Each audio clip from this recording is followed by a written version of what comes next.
Tiago, nós iremos falar agora de assim, dois temas que assim não são do mesmo universo, mas eles fazem parte de um mesmo fenômeno que é a crítica. Como a crítica lidou e o fenômeno positivo de um e negativo do outro em torno das produções em si. Então temos aqui duas produções, né? Basicamente, temos vamos falar um pouquinho de adolescência, né? E vamos falar um pouquinho de Branca de Neve. O que é que tem a ver uma coisa com a outra? Gente, tem a ver com uma cultura pop e a cultura geek, ela absorve muito rapidamente as opiniões e como essas opiniões ou elas inflamam por bem ou elas inflamam por mal. Tá? É verdade. E inflamar aqui no sentido de criar hype negativo, um hype positivo.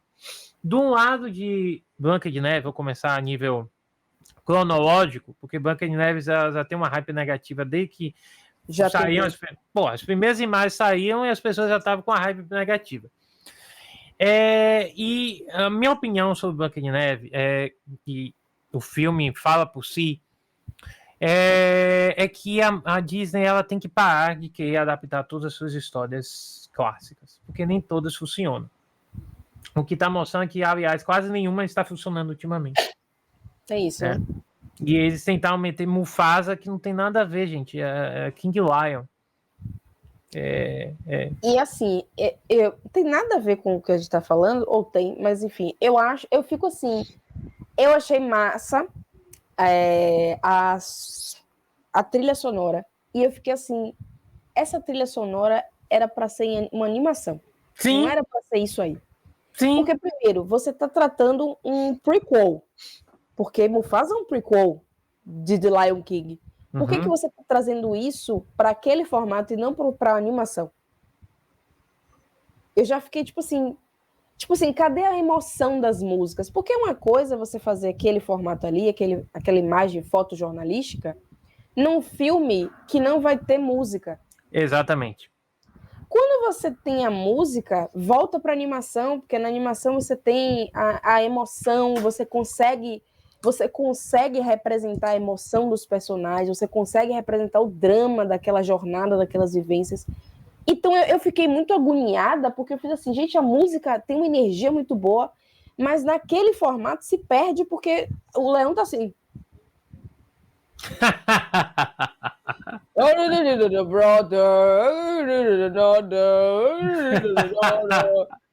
Gente, então a animação daria uma expressão maior. Então eu fiquei revoltada. Eu ficava revoltada com Aaron Pierre cantando maravilhosamente bem. E eu ficava assim, meu Deus, a voz dele está sendo desperdiçada numa imagem horrível. Pelo amor de Deus!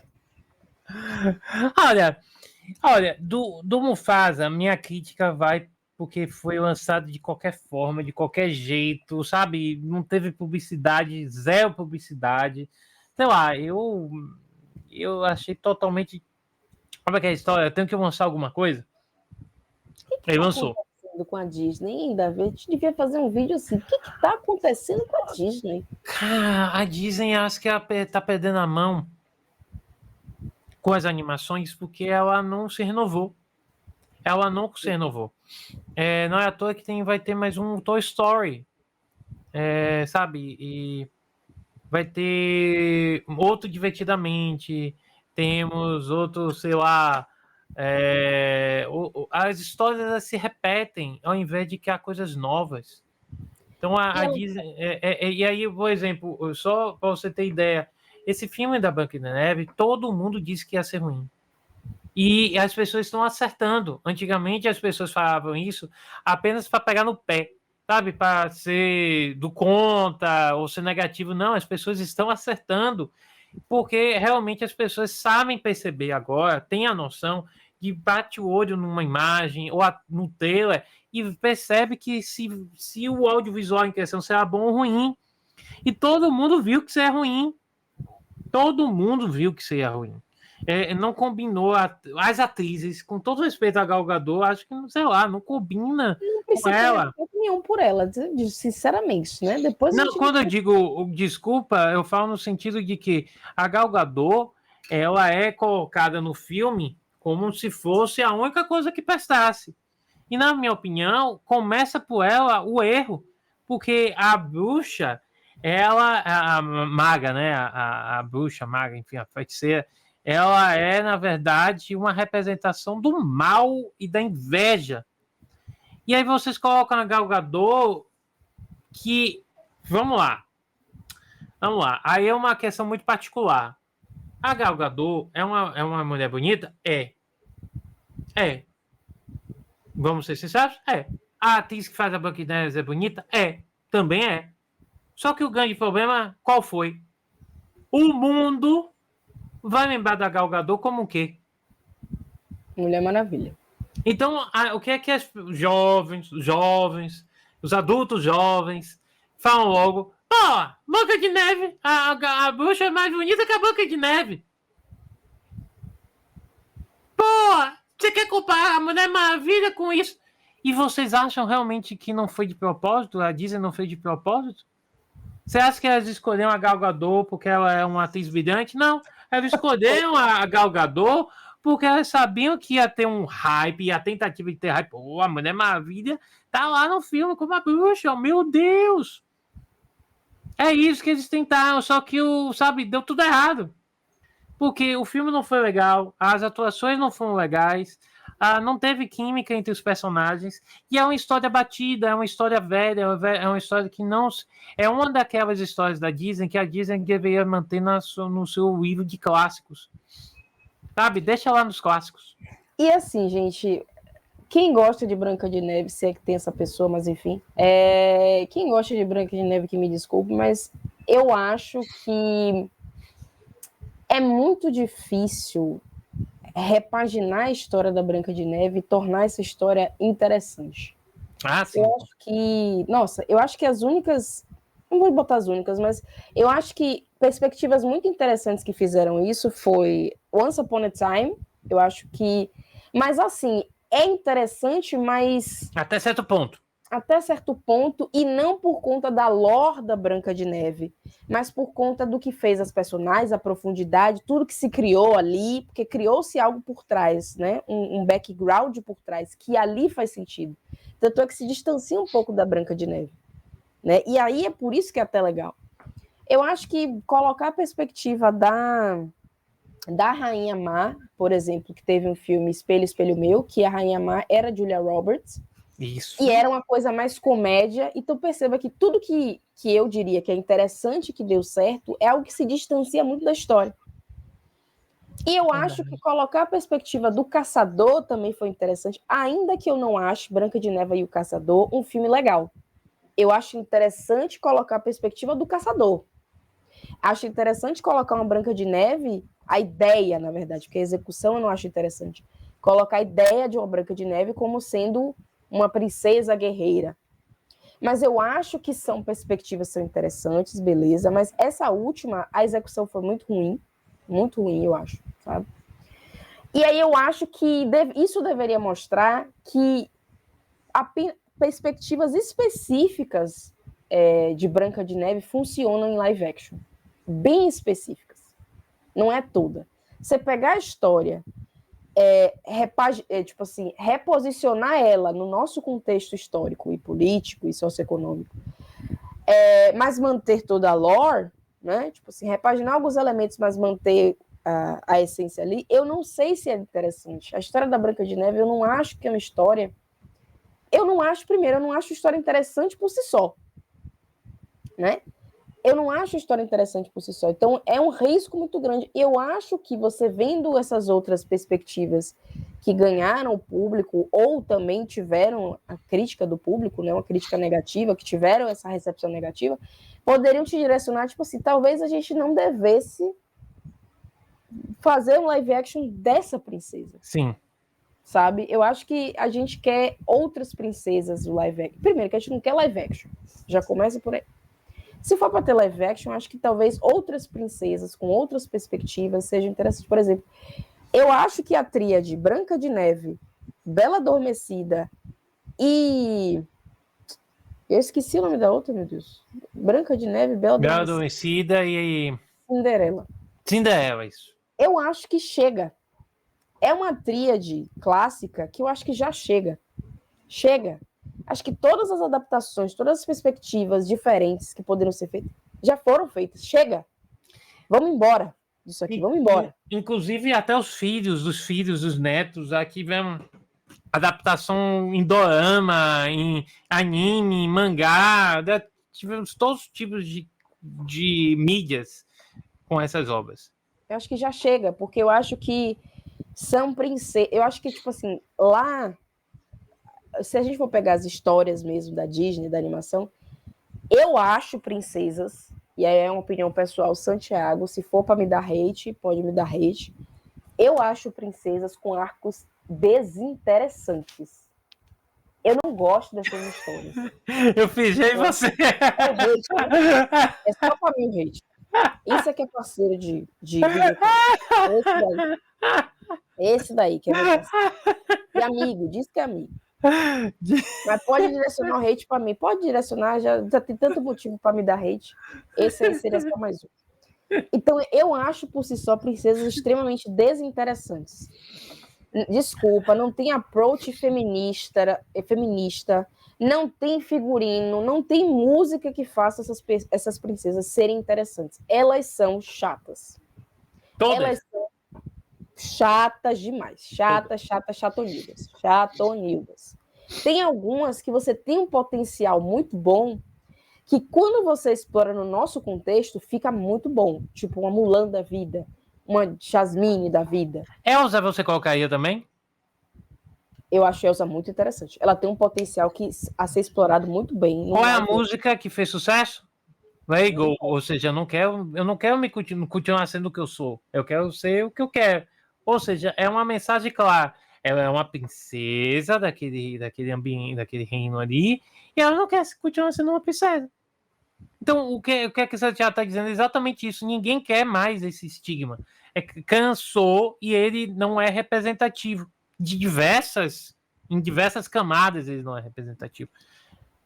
E eu acho que pegar e repaginar, eu acho que é muito mais interessante fazer originais. Que eu acho que é isso que a gente quer da Disney. Vamos fazer coisas originais. Então, por exemplo, por que Elsa fez tanto sucesso? Por que Moana fez tanto sucesso? Por que Merida fez tanto sucesso? Porque eram originais. Era um fôlego novo para o hall das princesas. Era diferente. Então, por isso que caiu no gosto do público. Eu não fiz aquele anacronismo de pegar algo que fazia sentido lá atrás e trazer para o contexto. Eu não fiz isso. Né? E eu não estou dizendo que não dá certo. Eu estou dizendo que é cansativo pegar essas histórias. Tipo assim, vamos para histórias mais originais, vamos trazer princesas mais originais, enfim. E aí eu acho que tem algumas coisas que a gente fala do filme. Por exemplo, tem algo que eu não vejo sendo muito comentado, que para mim é extremamente problemático, para além de atuações e coisas, que é o fato de que fizeram os anões de CGI. Sim, isso que... Nossa. Gente, pelo amor de Deus, eu acho que... É que eu vou ampliar aqui. Boa, isso mesmo. Eu concordo também. Por mais filmes originais, por mais histórias diferentes, por mais mensagens interessantes, né? Mas eu acho que tem uma coisa que, para mim, estragou. Tipo assim, eu já não gosto de live action. Para mim, uma coisa que já foi a pá de cal nesse live action foi: eu estou utilizando CGI para fazer os anões. Gente, pelo amor de Deus.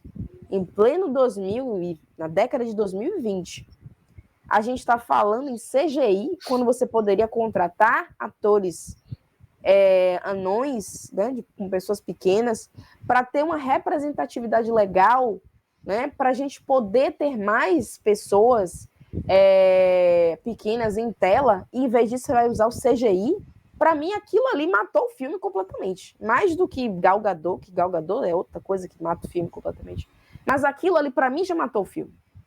E eu queria que a gente comentasse mais sobre isso. Porque eu acho que isso aí já era um sinal, um prelúdio que esse filme não ia dar bom. Não ia dar bom. Cara, quando você pega um grupo de tão icônico, porque assim, a Branca de Neve, o que é que é diferente da Branca de Neve dos outros? A presença dos 7 anões. Eu tô enganado. É o que é diferente. São 7 anões. Porque é a única coisa. Rainha Má e Branca de Neve, você tem essa dualidade, aquele bem, né? A princesa delicada. Exato, é a mesma coisa. A demanda, a história, a narrativa é a mesma. O que é que muda? São 7 anões. Aí o que é que você faz com aquilo que é o diferencial na história da Branca de Neve? Você taca de CGI. Você E aí faz de você qualquer jeito. perde a magia. Você perde a riqueza, a beleza, a magia que está por trás daquilo, sabe? Eu fico, é como se você pegar a Bela e a Fera e colocar. A Fera foi feita em CGI, ok? Mas foi captura. Sim. E muitas cenas de Branca de Neve não foi captura. Teve cenas que foi CGI puro. Foi animação pura. E isso é triste, porque você tá a ideia é você pegar essas obras clássicas e trazer a vida. Aí você taca de CGI. Faz sentido, Davi. Eu gostei do que você falou, trazer a vida. Porque é um live action, né? Eu acho que faz. Aí você coloca o CGI, pô! Entendeu? É por isso que eu acho que aquele. No Rei Leão, a animação, né? Ela não é CGI. Perdão, ela não é um live action. Eu não considero ela como live action. É uma animação muito bem feita. Mas não é. Não são. Davi, me explique. É live action. O leão não é nem real, Davi. Mas não é nem real, Davi. A cabeça deles se eu tô tirando da animação, do 2D, estou levando pro 3D, é live action. Mas não é assim, senão a gente teria 200 filmes de Dragon Ball, a gente teria 200 live actions de Resident Evil, que tem um monte de animação 3D muito boa, mas não são animações. E aí, isso fica claro com o Rei Leão, Mufasa. Não são live actions. Quando foi colocado com live action o Rei Leão, eu achei bizarro. Mas quando voltando agora para Branca de Neve, você pega os 7 anões e coloca com CGI, você tá querendo brincar com minha cara, amigo? Sim. Você que tá querendo brincar com minha cara, você tá pegando e cacando com... Aí eu vou retomar o que eu falei. Você, ao invés de trazer a vida, você mantém morto. Porque você mantém apenas a magia dentro da computação gráfica, que funciona. Mas, por exemplo, vai funcionar, Deus queira, com treinando um dragão. Espero que funcione. Também espero. Porque, óbvio, você não vai trazer, você não tem um dragão para trazer. Entendeu? Então não tem. Aí não tem como ser live action. Porque o problema, gente, eu dizer assim, um leão não é real, porque ali é diferente. Live action ali tem atores. Tem atores de como. E os anões, 7 anões, não poderiam ter realmente 7 atores anões para fazer? Isso ia ser muito bom, gente. Isso ia ser uma representatividade. Porque realmente é um grupo que a gente não vê em filmes, em séries. E quando vê, é sempre com um alívio cômico, nunca é com a profundidade, seriedade, nunca é tipo de forma humana. É uma pessoa que tem multifacetado, que tem problemas, que tem aspirações, que tem ambições, que tem nunca é representado de uma maneira real. Isso. E a gente teria essa oportunidade. Eu acho que seria uma das poucas coisas boas que Branca de Neve poderia trazer de diferente, de único. Porque, tipo assim, uma rainha que bonita, má, a gente já sabe. Uma protagonista feminista, também já temos. Mas o que poderia ser diferente era esse approach em relação aos anões, em relação à interação deles com a Branca de Neve, que isso também poderia ser diferente. Eu acho que tem uma coisa assim também no filme, mas eu acho que diante do mar de lodo que esse filme se tornou, isso aí é qualquer coisa. Então é isso. É um desperdício de dinheiro, de tempo que a Disney faz e está fazendo, sabe? E o Oscar mostrou isso com Flow. Isso ficou bem claro. Você não precisa de muito dinheiro e nem de histórias clássicas para você contar uma boa história, entendeu? E Flow foi um cala-boca, praticamente. O Oscar está mandando a Disney calar a boca há 3 anos. Sim. Há 3 anos, porque todas as animações que ganharam o prêmio de melhor animação dos últimos 3 anos. Exatamente. Exatamente. Não é da Disney. Trazem sempre algo único, algo muito emocionante, que se conecta com o público justamente por conta das mensagens que traz. A Disney tá para trás, tá para trás.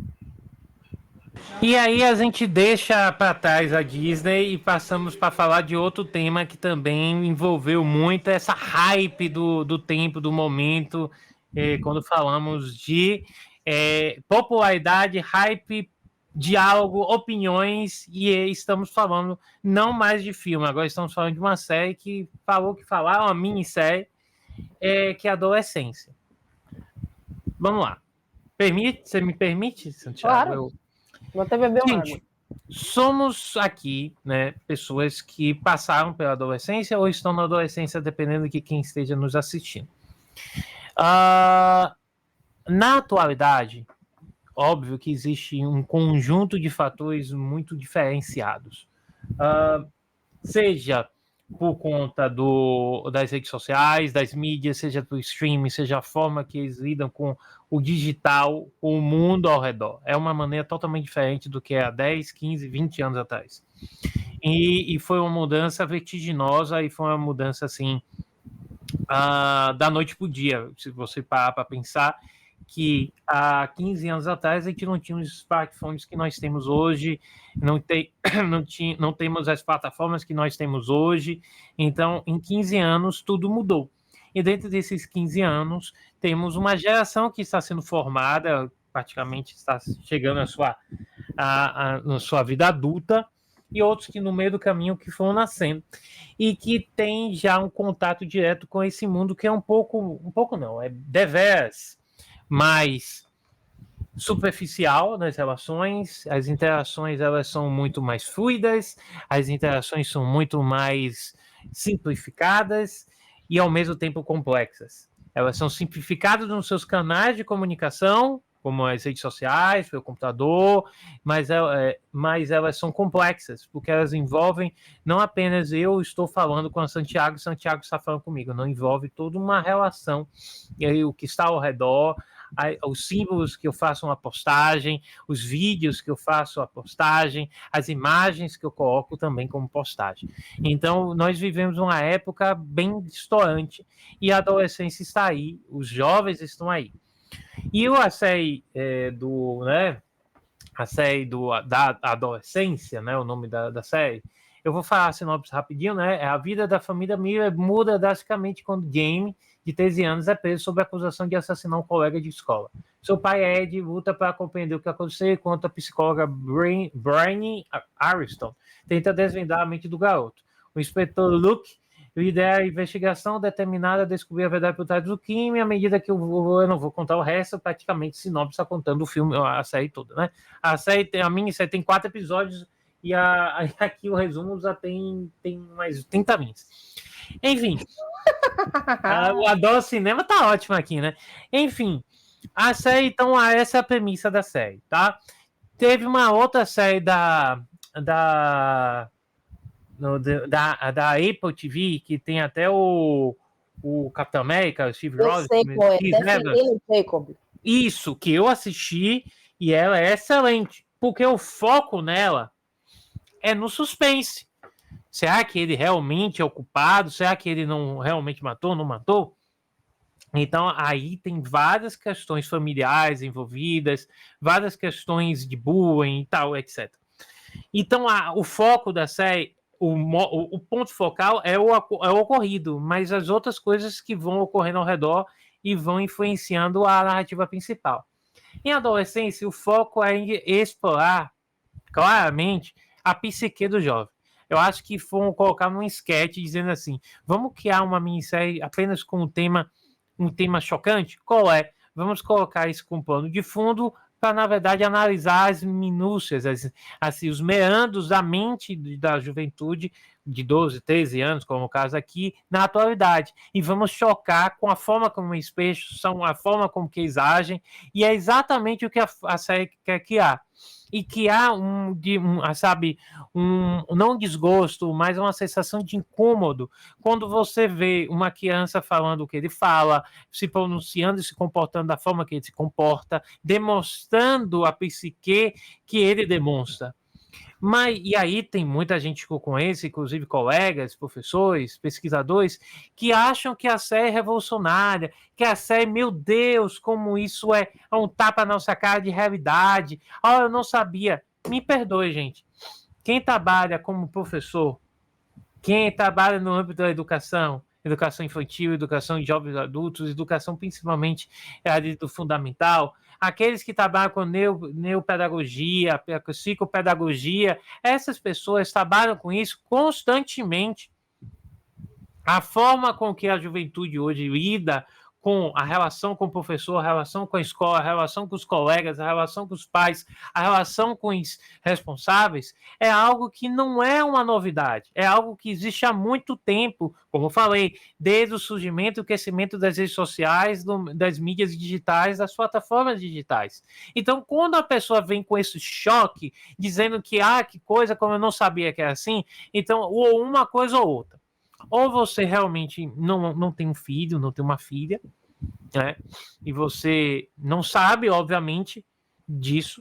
Você é um adulto e não conhece como é ter um filho, uma filha e lidar com essas questões. Ou você é um pai, uma mãe, um responsável que realmente não está prestando atenção na juventude e em todas as milhões de coisas que estão transversais à juventude atualmente. Isso nada do que é mostrado na série. O professor, o educador e os pais responsáveis que diretamente lidam com essa nova geração vivenciam. Porque é comum, óbvio, não é comum o caso aqui de uma suspeita de assassinato, não é isso que eu estou falando, mas a psique, toda a complexidade que está por trás da juventude na contemporaneidade, todas as outras coisas que influenciam nessa juventude. Então, é muito bom a gente ter essa oportunidade de falar aqui desse tema, Santiago, porque não assim, não há nada de novo ali. Não inventar uma roda.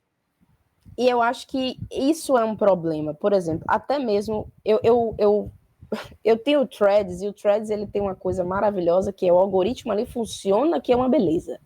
Então, se eu passei ali uma postagem, uma publicação, curti um negócio que tem adolescência, vai aparecer só isso no meu feed. E aí, com isso, a gente tem muita oportunidade, é um ótimo termômetro para a gente saber o que as pessoas elas conseguiram compreender e tirar, né? O que ficou das pessoas, o que ficou nas pessoas da série. E aí eu acho que tem um enfoque muito grande nas redes sociais e na internet. E eu acho que tem uma coisa que eu fui vendo nos comentários, eu fui achando muito interessante, gente, a internet ela não é o problema. As redes sociais não é um problema. Elas são a ponta do iceberg de um problema que existe há muito tempo. Então, quando a gente foca em a internet, as redes sociais, gente, o problema não é esse. O problema é que a gente vive numa cultura misógina, sexista, machista, racista, capacitista, e que essa cultura, né, ela faz com que pessoas brancas, né, pessoas privilegiadas dentro desse sistema, elas se achem ameaçadas pela diversidade, pela diferença. E que a partir dessa ameaça, né, da diversidade e da diferença, elas sejam violentas, elas reajam. E eu acho que dizer que o que está acontecendo na série é algo, como assim? É você não estar ciente do que está acontecendo no mundo. Porque não é novidade adolescentes apresentarem esse comportamento de assédio, de estupro, de morte, de assassinato. Não é. Né? Isso não é algo inédito. E você tem uma estrutura que vitimiza essas pessoas, esses homens, desde a mais tenra idade, também não é uma novidade. O que a série fez foi juntar tudo de uma maneira tão crua, tão visceral, que não tem como você escapar daquilo ali. Mas são coisas que, se você for consciente, você vai perceber isso. Né? Se você perceber o crescimento do pensamento misógino, machista, você vai entender o que é o incel, o que é o red pill. né? Não vai ser uma novidade, né? Mas você também não precisa ter acesso a exatamente esses termos para você entender a intensificação do ódio às mulheres, né? É só você ver os índices de feminicídio, é só você ver como estupradores são absolvidos. Então, essa realidade em que o homem faz e acontece com uma mulher, e às vezes é justificado, às vezes é vitimizado, às vezes é colocado de uma maneira, poxa, ele tinha razão para aquilo, isso não é de agora. Tem uma nova roupagem, mas sempre esteve aqui. Tem uma nova intensidade, mas sempre esteve aqui. Então, eu acho que o que me incomoda na série, não na série, né? Porque eu acho que a série ela fez um trabalho legal. Sim. O que incomoda é as pessoas estarem tratando isso como novidade e quererem tomar providências agora, porque teve uma coisa que eu não lembro qual foi o país, mas teve alguma coisa tipo assim, uma escola em tal país passou a fazer isso por conta da série. Por conta da série? E aí você fica assim, gente, que mundo que a gente está vivendo? Que uma série precisa falar o óbvio. Falar o óbvio. Mostrar que, tipo assim, gente, a realidade ela não tá boa, não. A gente precisa fazer algo com relação a isso. Mas que, tipo assim, uma série precisa fazer isso. Uma série precisa fazer as pessoas acordarem. Precisa fazer as pessoas tomarem ciência, botar a mão na cabeça, tipo assim, meu Deus, o que a nossa cultura está fazendo com os jovens? Né? O quão cedo essa cultura da exclusão, do ódio, da indiferença vem influenciando cada vez mais cedo os nossos jovens, usando a internet como instrumento disso. Né? Porque essa cultura sempre esteve aí. E a responsabilidade das famílias também, porque isso não é coisa da internet, que ainda tem isso. Porque a internet. Mas a gente viu na série que existia uma questão com o pai da família, né? Que existia uma questão com outras pessoas, outras relações ali que não tinham a ver com a internet. Então, a culpa realmente é a internet? Gente, se a gente tirar a internet, a gente tira um poder de viralização, de chegada mais rápida das mensagens, mas a gente não tira a cultura. E a origem. A origem, isso mesmo, ela não se origina na internet. A internet é um meio, um instrumento, mas ela sempre esteve aqui. E eu acho que as pessoas estão pegando errado a mensagem, porque a série não está querendo denunciar a internet. A série está querendo denunciar uma cultura que está enraizada e que ganha forças na internet. Então tem novas roupagens, e aí vem os termos Red Pill, Incel, que tipo assim, Incel não é tão novo, talvez Red Pill. Mas Incel é um termo bem consolidado na internet. Então o problema não é a internet, o problema é que essa cultura que já existe há muito tempo e que se a gente pegar um noticiário, a gente consegue perceber o impacto dessa cultura. Ela está ganhando força por conta da internet e do acesso irrestrito que a juventude tem da internet. Mas o problema não está na internet. E eu estou vendo muitas pessoas, por que a internet? As redes sociais? De fato, elas potencializam, mas elas potencializam algo que já está ali. E se a gente perder esse foco do já está aqui, a gente vai perder tudo que o filme, tudo que a série quis mostrar na construção da sua narrativa. Você perde, na verdade, você transforma a discussão sobre a consequência ao invés de falar da origem. Porque você fala da consequência, a consequência é a mídia, é como as redes sociais agem e prolongam, elas ampliam os efeitos de diversas formas de violência que ocorrem atualmente, principalmente no âmbito, aqui nós falamos no âmbito da juventude. Você está falando das consequências, mas você não está falando de minimizar ou impedir a origem do problema. Então você diminui, é como se fosse o seguinte, você está ouvindo, faça um teste aí, no WhatsApp. No WhatsApp você faz a chamada de vídeo. Sim. Você coloca no mais alto, o som tá lá em cima.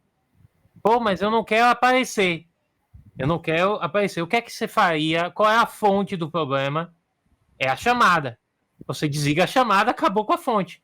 Aí o que a pessoa faz? Ela abaixa o som. Aí mas você não consegue na chamada do WhatsApp diminuir a zero. Você vai continuar ouvindo alguma coisa. Então é exatamente isso que as pessoas estão deturpando dentro da narrativa de adolescência. Estão baixando o volume, que é a intensidade que as redes sociais dão, a internet oferece nas coisas, mas ela continuar lá. A internet continuar lá, com intensidade menor, mas ela continuará. Mas a fonte que interage com a internet, que ela fornece as informações da internet, ela vai continuar estando intacta. Então nada vai mudar. Porque você não tem como mudar o caminho, o fluxo das coisas. A internet está aí, as IAs estão aí, essas coisas não vão deixar de existir. Elas vão cada vez estar se potencializando. O que a gente pode mudar é a origem. E a origem é o quê? Você, desde pequeno, eu digo você de forma generalista, hipotética, você precisa entender que o jovem, hoje em dia, ele não enxerga da mesma forma que nós enxergávamos há 10, 15, 20 anos atrás. Ele enxerga a partir de múltiplos caminhos, de múltiplas formas. Ele tem acesso a múltiplas interpretações, múltiplas opiniões, múltiplas fontes de informação. E essas múltiplas, elas fornecem múltiplas informações boas e também ruins. E essas ruins, infelizmente, elas são muito fáceis de serem contadas. Mas não é tirando o recurso, não é tirando o ambiente que você vai impedir que elas tenham acesso a essas coisas. Elas terão, eventualmente. E é uma das críticas, por exemplo, aqui no Brasil, que eu faço de tirar os celulares e proibir o uso dos celulares em sala de aula. Eu sou completamente contrário a isso. Porque eu acho que a solução não é você impedir, não é você bloquear o uso, é você ressignificar o uso. Se você ressignifica o uso, você acrescenta camadas, importância, significados ao uso, você transforma a utilidade padrão em uma utilidade melhorada. Porque as crianças não vão continuar usando o celular, vão continuar acessando a internet, então elas vão continuar acessando aquilo que você ingenuamente está achando que em 2, 3, 4 horas ele sendo bloqueado aquilo vai mudar. Não vai mudar. Aquilo apenas vai causar ainda mais ansiedade, aquilo vai causar ainda mais incômodo, aquilo vai causar mais curiosidade, para que ele vá e volte e use de uma maneira ainda mais voraz do que ele usaria se a gente estivesse tensionando o uso de uma maneira muito mais, como eu falei, ressignificada, de uma maneira muito mais condizente com o que a gente entende que sejam bons hábitos quando usamos a internet, quando usamos as redes sociais e etc. E quando a gente está falando da internet, gente, a gente não está, quando a gente fala assim que o problema na internet, a gente não está querendo dizer que ela não tem responsabilidade nisso. Mas acontece que responsabilidade não significa dizer que a internet é a causa daquele problema. Ela tem uma parcela de responsabilidade ali, mas o problema vem antes. Então eu fico muito incomodada porque é muito fácil você culpar a internet, que você tem como fazer um controle, ou você tem como dizer, a culpa é da internet, vamos fazer isso, como se existissem, como se a medida fosse fácil se você jogar todo o problema na internet. Se você entender que o problema é cultural, você tem um problema muito mais complexo para resolver. E aí eu acho que é muito mais fácil saídas, tipo, é muito mais interessante você pegar saídas fáceis de tipo, a culpa é da internet, a culpa é das redes sociais, do que você encarar as coisas como elas são e dizer, olha, o problema é muito mais complexo do que isso, muito mais difícil de resolver, exige da gente demais. Não é algo que vai se resolver em uma geração. E a gente não sabe como começar a resolver isso aqui. Porque é um problema que está aí há anos, há décadas, gerações e mais gerações. Então, é fácil você querer uma saída fácil. Dizer que é internet. Vou tirar, vou evitar, vou controlar, limitar o uso. Mas eu acho que isso é subestimar o problema. Porque essa cultura da misoginia, do machismo e do sexismo, gente, ela encontra tantas formas de se disseminar. Ela encontrou um terreno fértil que foi a internet. Mas na ausência de internet, ela sempre esteve aqui. Isso quer dizer que a internet é só a ponta do iceberg. É tipo a Medusa, não, qual é o nome? A Hidra? A Hidra. Você corta uma cabeça, nasce outra, duas, três no lugar. Então, você tira uma pessoa de uma rede social, ela abre um perfil de novo com outro e-mail, e outro e-mail, e outro e-mail, e outro e-mail, e outro e-mail, e assim sucessivamente. Não E outra adianta você rede? bloquear. Em outra rede, não adianta você bloquear. Não adianta você coibir. Você tem que tornar aquilo, dar outro sentido naquilo ali. Eu sou daquelas pessoas que, se a internet serve para algo positivo, então coibir o uso da internet não é o melhor caminho. Sabe, na pesquisa, Santiago, tem uma coisa que eu sempre falo para os orientandos, para os estudantes, é o seguinte: vamos parar de falar do que está dando errado. Vamos falar mais do que está dando certo. Porque quando a gente fala o que está dando certo, você inspira que outras pessoas sigam esse caminho, ou melhorem esse caminho daquilo que está dando certo. Falar daquilo que só está dando errado e achar que simplesmente desligando uma TV, desligando a internet, puxando o cabo do modem, isso vai resolver? Não vai. Não vai. Porque a criança, quando você puxar o cabo do modem, ela não tiver o celular, não tiver o notebook, não tiver o tablet, não tiver o videogame, não tiver nada, ela não vai pegar um quebra-cabeça para montar. Ela não vai pegar um jogo analógico para montar ou para jogar, se você não possibilitar, se você não criar esse hábito, criar essas características nas crianças, nos jovens. Então, é muito fácil achar que quando a criança chegar aos 14, 13, 12 anos, ela vai ter uma consciência plena de tudo que é certo e que é errado. Isso não vai acontecer. E as redes, elas não vão oferecer isso. Porque quem usa a rede não é só criança, quem usa a rede é adulto também. A responsabilidade também é das redes? Mas elas estão aí para ganhar dinheiro. Cabe ao usuário, e principalmente aos usuários sêniores, os pais, os responsáveis, possam estar filtrando o uso desde pequeno. E aí não me venha com papo que é muito difícil, não, porque eu vejo simplesmente, vamos acalmar meu filho, minha filha, o que é que um pai, o que uma mãe responsável faz? Pega o celular, pega o tablet e entrega na mão da criança, e a criança tem livre-arbítrio para acessar e fazer o que ela bem quiser. Isso está errado, e isso você tenta destruir um ambiente digital, porque as pessoas não conseguem entender que qualquer ambiente necessita de interação, e essa interação precisa ser trabalhada, precisa ser construída, ela precisa ser sempre ressignificada. E eu acho também que não dá para você ceder o celular, né, para uma criança, um tablet, alguma coisa assim, por uma questão de, tipo assim, meu Deus, como é que eu faço para essa criança ficar quieta?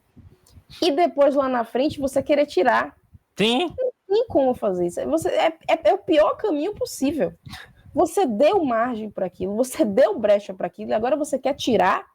Você ofereceu a liberdade, porque você pode ir para qualquer lugar, ver o que você quiser, assistir o que você quiser, comentar o que você quiser. Você deu liberdade. Aí você vai e chega um momento de assim, quer saber? Me dê aí de volta. Isso não vai dar certo. Isso não é interessante. Precisamos encontrar novas formas de lidar com essas questões todas. E essas questões não começam e terminam na internet. Não, e aí, só para a gente fechar aqui, né? A culpa, e a Zinha não está criticando a minissérie, como o Santiago falou, a minissérie é ótima. É ótima, cumpre muito bem seu papel, como você falou. É muito bem executada. Mas ela tem um burburinho que foi criado em cima dela que é desproporcional à realidade que a gente já conhece há muito tempo. Então, eu sei o poder das mídias digitais, dos audiovisuais, mas elas não podem ser o estopim.